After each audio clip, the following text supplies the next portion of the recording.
kapirahan. So, ito ay pounds. So, para silang mga play money. 5 pounds. Ang liliit. Okay, so 20 pounds. Tingnan naman natin ang euro.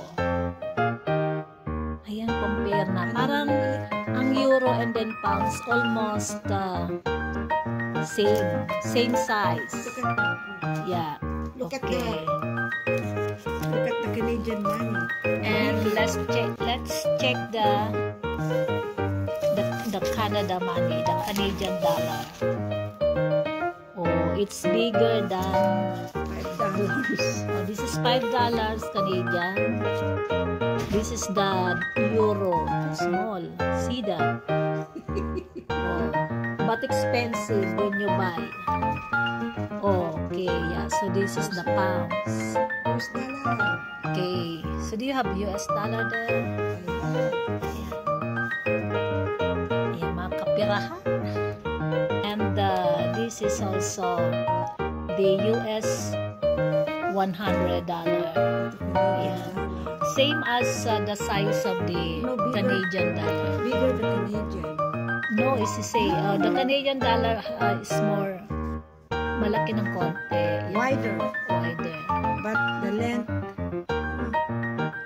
But like, parang ang ganda ng Canadian dollar. Oh. See, may plastic. Just like the $1,000 in 1,000 pesos. Do you have 1,000 pesos? Oh yeah. Okay. I don't at home. I don't have it at hotel. Ayan, see? So, ang 100 Canadian dollar is almost the same with the 1,000 pesos, peso bill. Kasi nga naman, ang pera ng Philippines is ginagawa dito sa Canada. Winnipeg. In Winnipeg. Kaya, it's almost the same with the Canadian dollar. Oh yeah, that's a lot. Yayamanin.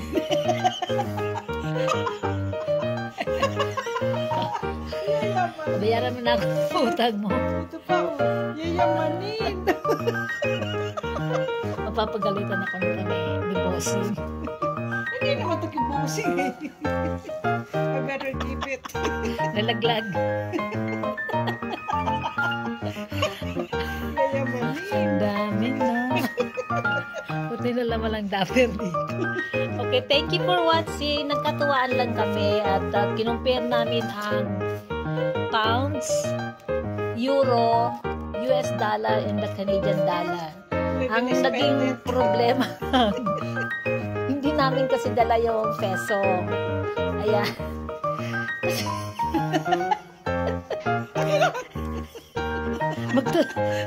Magbabiyahe kasi kami kaya ganyan ang pera. Madatu. Thank you guys and hope you enjoy our review, Kalokohan. Thank you very much. Like, share, and subscribe.